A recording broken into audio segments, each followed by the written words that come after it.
Welcome to Tamil genius. இந்த வீடியோவில் 5 இன்ட்ரெஸ்டிங்கான டில்ஸ் தான் விளாட போகிறோம்.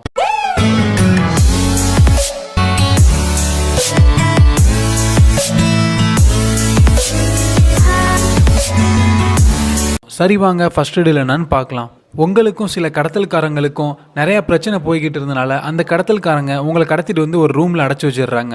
அந்த ரூம்ல நீங்க வாழ்றதுக்கு என்னென்ன இருக்குன்னு பாத்தீங்கன்னா, ஒரு பெட் ஒன்று இருக்கு, அதுக்கப்புறம் ஒரு டேபிள்ல நீங்க சாப்பிட்றதுக்கு சில ஃபுட் இருக்கு, அதுக்கப்புறம் ஒரு வாட்டர் டிஸ்பென்சர் இருக்கு. அதாவது 20 லிட்டர் தண்ணிக்கான ஒரு வாட்டர் டிஸ்பென்சர்ல கவுத்து வச்சிருப்பாங்க. நீங்க எப்படியாவது அங்கிருந்து தப்பிச்சு போகணும் அப்படின்னு சொல்லிட்டு முடிவு பண்றீங்க.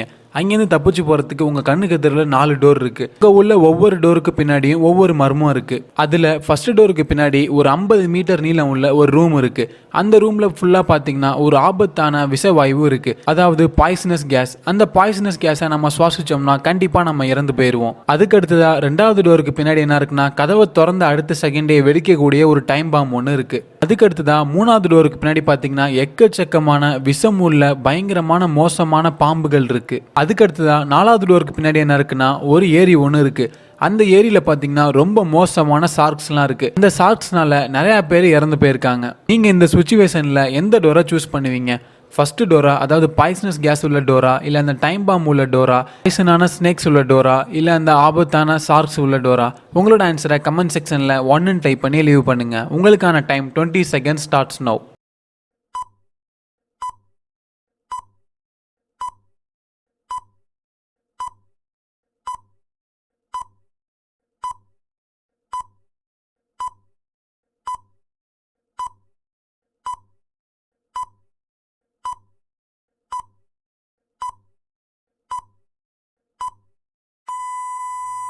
சரி வாங்க ஆன்சர் என்னன்னு பார்க்கலாம். நீங்கள் சப்போஸ் அந்த ஷார்க்ஸ் உள்ள டோர், அதாவது 4வது டோரை சூஸ் பண்ணிங்கன்னா கண்டிப்பாக இறந்து போயிடுவீங்க. ஏன்னா அந்த ஷார்க்ஸ் ரொம்ப ஆபத்தானது.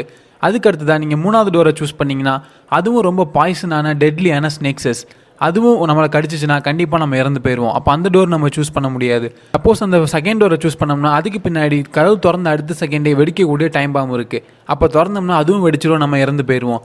அப்போ சரியான ஆன்சர் என்னென்னு பார்த்தீங்கன்னா ஃபர்ஸ்ட் டோர். ஃபர்ஸ்ட் டோருக்கு பின்னாடி 50 மீட்டர் நீளம் உள்ள ஒரு ரூம் இருக்குது. அந்த ரூமில் ஃபுல்லாக பாய்சனஸ் கேஸ் இருக்குது. அதுக்கப்புறம் நீங்கள் இப்போ ஸ்டே பண்ணிகிட்டு இருக்க ஒரு ரூமில் என்னென்ன இருக்குன்னு பார்த்தீங்கன்னா, ஒரு பெட் ஒன்று இருக்குது, ஒரு வாட்டர் பாட்டில் ஒன்று இருக்குது, அப்புறம் சில ஃபுட் இருக்குது, அதுக்கப்புறம் ஒரு வாட்டர் டிஸ்பென்சர் இருக்குது. அந்த வாட்டர் டிஸ்பென்சரில் 20 லிட்டர் தண்ணி கேன் இருக்குது. அந்த 20 லிட்டர் தண்ணி கேனை எடுத்து அந்த தண்ணியை கீழே ஊற்றிட்டு அதுக்கப்புறம் அந்த தண்ணி கேனில் பார்த்தீங்கன்னா கொஞ்சம் காற்று இருக்குது. அந்த காற்று நம்ம சுவாசிக்கிறதுக்கு கண்டிப்பாக ஹெல்ப் பண்ணும். அதே போல் தண்ணி கேனோட மவுத் பார்த்தீங்கன்னா ரொம்ப சின்னமாக இருக்கும். அது நம்ம மூக்கில் கரெக்டாக ஃபிட் ஆகும். தண்ணி கேனோட மவுத் நம்மளோட மூக்கில் ஃபிட் ஆனதுக்கப்புறம் மிச்சம் இருக்க கேப்ஸை நம்ம கையால் அடைச்சிக்கலாம். அப்போது அந்த ஃபர்ஸ்ட் டோரை சூஸ் பண்ணி அந்த பாய்சனஸான கேஸை சுவாசிக்காமல் தண்ணி கேனில் உள்ள காற்றை சுவாசிச்சுட்டு அந்த 50 மீட்டர் உள்ள ரூமை நம்ம கடந்ததுக்கப்புறம் ஈஸியாக அந்த பில்டிங்கை விட்டு நம்ம தப்பிச்சு போயிடலாம். இதே ஆன்சரை நீங்கள் கெஸ் பண்ணியிருந்தீங்கன்னா நீங்கள் உண்மையிலே ஜீனியஸ் தாங்க. சரி வாங்க 2வது ரெடில் என்னன்னு பார்க்கலாம். இது உங்களுக்கான ரெடில். இந்த ரெடிலுக்கு நீங்கள் தான் ஆன்சர் பண்ண போகிறீங்க. இந்த ரெடிலோட ஆன்சரை நீங்கள் எப்போவே செக் பண்ணோம்னா வீடியோ கீழே டிஸ்கிரிப்ஷனில் உள்ள ஃபர்ஸ்ட் லிங்க் மூலமாகவும் அப்புறம் கமெண்ட் செக்ஷனில் உள்ள ஃபர்ஸ்ட் லிங்க் மூலமாகவும் இதோட ஆன்சரை நீங்கள் செக் பண்ணிக்கலாம். இந்த பிக்சரில் 3 பேர் இருக்காங்க. அந்த 3 நபர்கிட்டையும் 3 குழந்தைங்க இருக்குது. பிக்சரில் உள்ள 3 நபர்களும் ஆண்கள்னு நீங்கள் நினைக்கலாம். ஆனால் அது 3 பேருமே அதில் ஆண்கள் கிடையாது. ஒரே ஒரு நபர் மட்டும் பெண். அந்த 3 பேரில் பெண் யாருன்னு கண்டுபிடிச்சி உங்களோட ஆன்சரை கமெண்ட் செக்ஷனில் 2 டைப் பண்ணி லீவ் பண்ணுங்க. உங்களுக்கான டைம் 20 செகண்ட்ஸ் ஸ்டார்ட்ஸ் நவ்.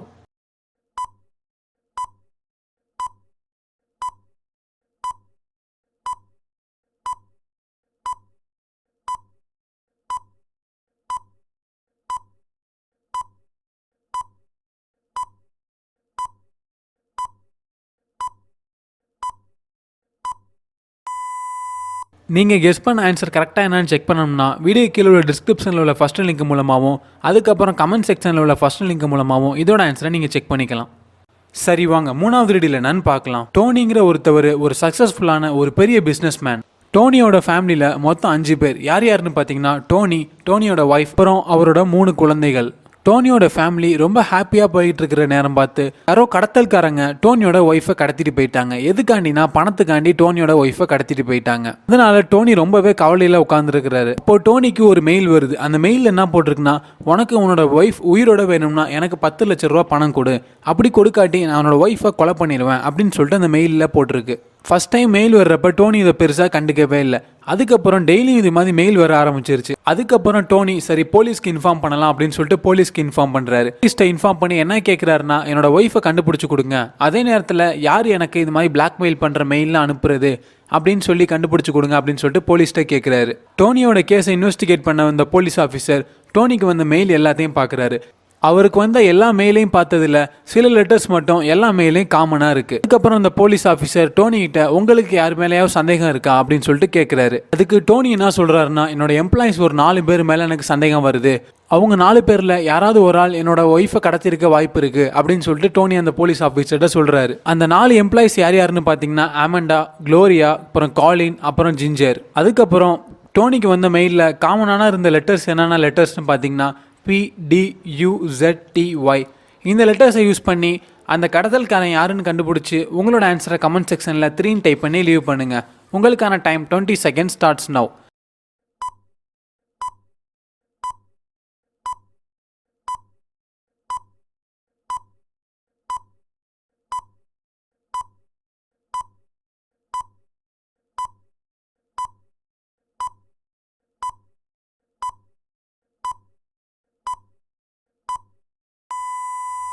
சரி வாங்க ஆன்சர் என்னன்னு பார்க்கலாம். அந்த மெயிலில் இருந்த சில லெட்டர்ஸ் என்னென்னு பார்த்தீங்கன்னா PDUZTY. இந்த லெட்டர்ஸ் பார்த்தீங்கன்னா எதுவுமே ரிப்பீட் ஆகாத லெட்டர்ஸ். அதாவது ஒரு லெட்டர்ஸ் வந்துச்சுன்னா அதே லெட்டர் இன்னொரு தடவை ரிப்பீட்டே ஆகலை. இப்போ நம்ம டோனியோட எம்ப்ளாயிஸ் நேம்லாம் பார்த்தோம்னா ஆமண்டாவில் A 3 தடவை ரிப்பீட் ஆகுது, காலின்ல L 2 தடவை ரிப்பீட் ஆகுது, ஜிஞ்சரில் G 2 தடவை ரிப்பீட் ஆகுது. அங்கே உள்ள டோனியோட எம்ப்ளாயிஸில் க்ளோரியாவோட நேமில் மட்டும்தான் எந்த லெட்டர்ஸுமே ரிப்பீட் ஆகலை. அப்போ இதுலேருந்து நமக்கு என்ன தெரியுதுன்னா, க்ளோரியா தான் அவங்க டோனியோட ஒய்ஃபை கடத்தினது. அது மட்டும் இல்லாமல் அவங்க தான் 10 லட்ச ரூபா பணத்தை கேட்டு மிரட்டினது. இதே ஆன்சரை நீங்கள் கெஸ் பண்ணியிருந்தீங்கன்னா நீங்கள் உண்மையிலே ஜீனியஸ் தாங்க. சரி வாங்க 4வது ரெடியில் என்னன்னு பார்க்கலாம். மணிங்கிற ஒருத்தவர் ஒரு ஃபேமஸான ரைட்டர். அவர் நிறைய புக்ஸ் எழுதியிருக்காரு. அந்த புக்ஸ் எல்லாம் பல லட்சம் காப்பி வித்துருக்கு. அவர் ஒரு நாள் அவரோட வீட்டில் உள்ள ஆஃபீஸில் ஒர்க் பண்ணிக்கிட்டு இருக்கிறப்போ, அதாவது நைட் டைம் போல ஒர்க் பண்ணிட்டு இருக்காரு. அவருக்கு டைம் போனே தெரில. டைம் போனது தெரியாதனால அவர் மார்னிங் வரையும் ஒர்க் பண்ணிட்டு இருந்தாரு. நம்ம இன்னைக்கு நிறையாவே ஒர்க் பண்ணிட்டோம், சரி கொஞ்ச நேரம் ரெஸ்ட் எடுக்கலாம் அப்படின்னு சொல்லிட்டு அவரோட ரூம் ஃபர்ஸ்ட் ஃப்ளோரில் இருக்கு. சரி அதுக்காண்டி அதை நோக்கி போய்கிட்டு இருக்கிறாரு. அப்போ அவர் படிக்கட்டை நோக்கி போயிட்டு இருக்கிறப்போ அவருக்கு பின்னாடி யாரோ வர்ற மாதிரி அவருக்கு தெரிய வருது. சரி நமக்கு பின்னாடி யார் வருது அப்படின்னு சொல்லிட்டு திரும்பி பார்க்கலாம்னு சொல்லிட்டு திரும்பி பார்க்கறதுக்கு முன்னாடியே யாரோ அவர் தலையில் அடிச்சிட்டாங்க. அதனால அவர் சுயநினைவை இழந்து கோமா ஸ்டேஜுக்கு போயிட்டாரு. அதுக்கப்புறம் கொஞ்ச நேரம் கழிச்சு அந்த வீட்டோட வேலைக்காரி அந்த பக்கத்து வர்றப்போ அவர் கீழே விழுந்து கிடக்கிறத பார்த்து ஆம்புலன்ஸ்க்கு கால் மணியை ஹாஸ்பிட்டலுக்கு அமுச்சு வச்சிடுறாங்க. மணியோட வீட்டுக்கு கொஞ்ச நேரம் கழிச்சு போலீஸ் ஆஃபீஸர் வந்துடுறாரு. போலீஸ் ஆஃபீஸர் வந்து விசாரணையை ஸ்டார்ட் பண்ணலாம் அப்படின்னு சொல்லிட்டு முடிவு பண்ணுறாரு. அவர் அங்கே வந்ததுக்கப்புறம் ஒரு 3 பேர் மேலே சந்தேகம் வருது. அவங்க 3 பேர் யார் யாருன்னு பார்த்தீங்கன்னா, அந்த வீட்டோட வேலைக்காரி அதாவது மெய்டு, அதுக்கப்புறம் அந்த வீட்டோட குக் சமையல்காரன், அதுக்கப்புறம் அவரோட பையன்.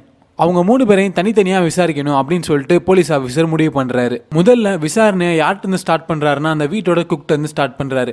அவர்கிட்ட கேட்குறப்போ அவர் என்ன சொல்கிறாருன்னா, நேற்று நைட்டு நான் கிச்சனை க்ளீன் பண்ணி முடிக்கிறதுக்கு ரொம்ப லேட் நைட் ஆயிடுச்சு, அதனால நான் ரொம்ப டயர்டாக இருந்தேன், அதனால நான் லேட்டாக தான் காலையில் எழுந்தேன் அப்படின்னு குக் சொல்கிறாரு. அதுக்கடுத்துதான் அந்த போலீஸ் ஆஃபீஸர் அந்த வீட்டோட மெய்டு அதாவது வேலைக்காரிட்ட விசாரிக்கிறார். அவங்க என்ன சொல்கிறாங்கன்னா, நான் காலையில் போல் ட்ரெஸ்லாம் வாஷ் பண்ணிவிட்டு மாடியில் காய போட்டுக்கிட்டு இருந்தேன்.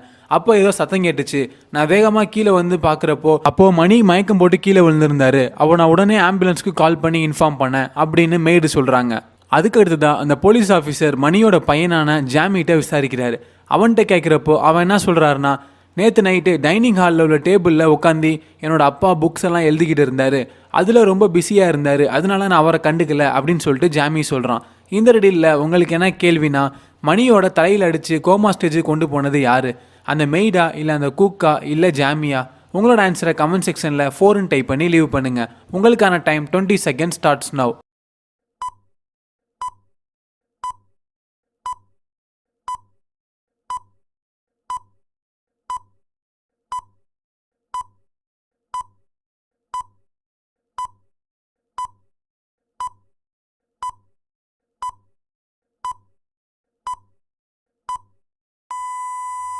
சரி வாங்க ஆன்சர் என்னன்னு பார்க்கலாம். நீங்கள் கெஸ் பண்ண மாதிரி மணியோட பையனான ஜாமி தாங்க அவரோட தலையில் அடித்தது. எப்படின்னா, மணி எங்கே உட்காந்து புக்ஸ் எழுதிக்கிட்டு இருந்தாருன்னு பார்த்தீங்கன்னா, அவரோட வீட்டில் உள்ள ஆஃபீஸில் உள்ள டேபிளில் உட்காந்து எழுதிக்கிட்டு இருந்தார். ஆனால் போலீஸ் விசாரணையில் ஜாமி என்ன சொன்னான்னா, அவர் வீட்டோட டைனிங் ஹாலில் உள்ள டேபிளில் உட்காந்து புக்ஸை எழுதிக்கிட்டு இருந்தார் அப்படின்னு சொன்னான். இதுலேருந்து நமக்கு நல்லா தெரிய வருது ஜாமி பொய் சொல்கிறான். அப்போ ஜாமி பொய் சொன்னனால அவன் தான் கண்டிப்பாக மணி தலையில் அடிச்சிருக்கணும். இதே ஆன்சரை நீங்கள் கெஸ் பண்ணியிருந்தீங்கன்னா நீங்கள் உண்மையிலே ஜீனியஸ் தாங்க. சரி வாங்க 5வது ரீடில் என்னன்னு பார்க்கலாம். ஒரு பெரிய சிட்டியில் தொடர்ச்சியாக திருட்டு நடந்துக்கிட்டே இருக்குது. அந்த திருட்டை செய்கிற ராபர்ஸ்லாம் எப்படி திருடுறாங்கன்னு பார்த்தீங்கன்னா, அந்த வீட்டோட ஃப்ரண்ட் டோர் இருக்குல்ல, அந்த ஃப்ரண்ட் டோரில் உள்ள லாக்கை உடச்சிட்டு அவங்க திருடுறாங்க. அதுக்கப்புறம் அவங்க திருடி முடிச்சதுக்கப்புறம் கரெக்டாக போலீஸ் வர்றதுக்கு கொஞ்ச நேரத்துக்கு முன்னாடி அந்த இடத்த விட்டு தப்பிச்சு போயிடுறாங்க. அதனால அங்கே உள்ள போலீஸ் ஆஃபீஸர் ஒவ்வொரு தடவையும் ஏமாற்றம் தான். அவங்களால கடைசி வரையும் அந்த திருடர்கள் யாருன்னு சொல்லிட்டு கண்டுபிடிக்கவே முடியல. ஒரு நாள் அங்கே உள்ள போலீஸ் ஆஃபீஸருக்கு ஒரு கால் ஒன்று வருது. இந்த இடத்துல இன்னைக்கு திருட்டு நடக்க போகுது, இப்போ அந்த ராபர் திருடிக்கிட்டு இருக்கான் அப்படின்னு சொல்லிட்டு கால் வருது. அந்த கால் வந்து அடுத்த நிமிஷமே அந்த போலீஸ் ஆஃபீஸர் வேகமா அந்த இடத்துக்கு போயிடுறாரு. அங்க போய் பாக்குறப்போ அந்த இடத்துல ஒரு 3 பேர் இருக்காங்க. அந்த போலீஸ் ஆஃபீஸருக்கு என்ன தோணுதுன்னா, அந்த 3 பேர்ல யாரோ ஒருத்தவங்க தான் கண்டிப்பா அந்த திருடனா இருக்க வாய்ப்பு இருக்கு அப்படின்னு சொல்லிட்டு அவருக்கு தோணுது. அதனால அந்த 3 பேரையும் விசாரிக்கணும் அப்படின்னு சொல்லிட்டு முடிவு பண்றாரு. இந்த போலீஸ் ஆஃபீஸர் 3 பேர்ட்ட என்ன கேள்வி கேட்கிறாருன்னா, நீங்க ஏதாவது சஸ்பெக்ட் பண்ற மாதிரி, அதாவது சந்தேகப்படுற மாதிரி ஏதாவது சத்தமோ இல்ல யாராவது பாத்தீங்களா அப்படின்னு சொல்லிட்டு அந்த 3 பேர்ட்டையும் கேட்கிறாரு. இதுல முதலாவது லேடி பேர் என்னன்னு பாத்தீங்கன்னா அனஸ்டாசியா. அவங்க என்ன சொல்கிறாங்கன்னா, எனக்கு இன்னைக்கு ஃபுல்லாகவே உடம்பு சரியில்லை, நான் பெட்டில் தான் இருந்தேன், எனக்கு எந்த சத்தமும் கேட்கல, நான் யாரையும் பார்க்கவும் இல்லை அப்படின்னு சொல்லிட்டு அனஸ்டாசியா சொல்கிறாங்க. அதுக்கடுத்ததான் அந்த 2வது லேடி பேர் என்னன்னு பார்த்தீங்கன்னா ஒலிவா. அவங்க என்ன சொல்கிறாங்கன்னு பார்த்தீங்கன்னா, நான் கடந்த 2 மணி நேரமாக என்னோட கார்டனை நான் க்ளீன் பண்ணிக்கிட்டு இருந்தேன் அப்படின்னு ஒலிவியா சொல்கிறாங்க. அதே போல் எனக்கு எந்த சத்தமும் கேட்கல, நான் யாரையும் சந்தேகப்படுற மாதிரி நான் யாரையும் பார்க்கவும் இல்லை அப்படின்னு ஒலிவா சொல்கிறாங்க. அதுக்கடுத்துதான் அந்த போலீஸ் ஆஃபீஸர் அந்த வயசான மிஸ்டர் பார்க்கிட்ட கேட்குறப்போ அவர் என்ன சொல்கிறாருன்னா, எனக்கு வயசாயிருச்சு, ஆனால் எனக்கு காது கொஞ்சம் கேட்குறது கொஞ்சம் கஷ்டம்தான், ஆனால் இருந்தாலும் எனக்கு அந்தளவுக்கு எந்த சத்தமும் கேட்கல, அதே போல் சந்தேகப்படுற மாதிரி எந்த நபரையும் நான் பார்க்கவும் இல்லை அப்படின்னு சொல்கிறாரு. அந்த போலீஸ் ஆஃபீஸருக்கு நல்லாவே தெரியுது, இந்த 3 பேரில் யாரோ ஒருத்தவங்க தான் இங்கே ஒரு திருட்டு வேலை செஞ்சுருக்காங்க, திருடிட்டு அவங்க பொய் சொல்கிறாங்க அப்படின்னு அந்த போலீஸ் ஆஃபீஸருக்கு தெரியுது. இந்த ரெடியில் உங்களுக்கு என்ன கேள்வினா, அந்த 3 பேரில் யார் பொய் சொல்கிறது, அனஸ்டாசியாவா இல்லை ஒலிவாவா இல்லை மிஸ்டர் பார்க்ஸா? உங்களோட ஆன்சரை கமெண்ட் செக்ஷனில் 5ன்னு டைப் பண்ணி லீவ் பண்ணுங்கள். உங்களுக்கான டைம் 20 seconds ஸ்டார்ட்ஸ் நவ்.